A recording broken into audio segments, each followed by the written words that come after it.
Greetings and welcome to another episode of Kyusho Korner. I'm Sensei Mish. This is Thomas Lee, one of my students. Today we're going to cover Triple Warmer 15.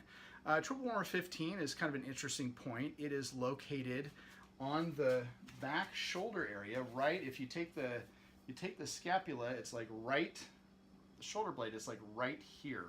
So one way I always look to find this point is I can just put my hand on his shoulder and my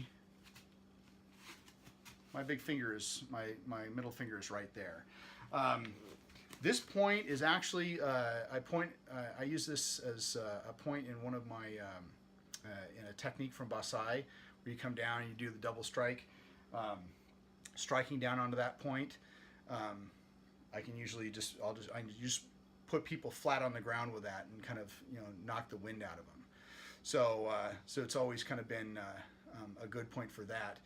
I also like using this when I was bouncing, because I'd come over and be like, hey, how you doing? And then just, using that point, pressing on that point and getting them to move.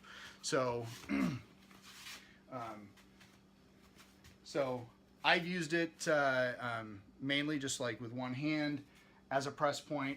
I press down, you kind of get that buckling of the waist area.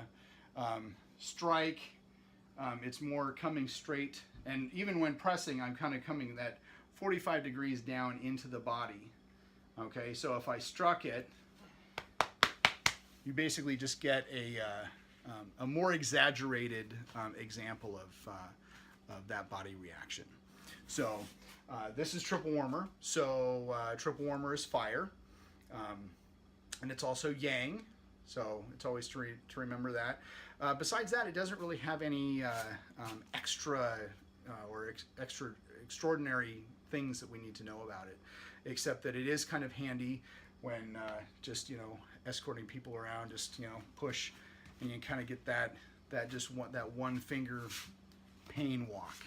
So, all right, take this back to your dojo. Play, have fun, always be good to your uke, and I'll see you then on the next video.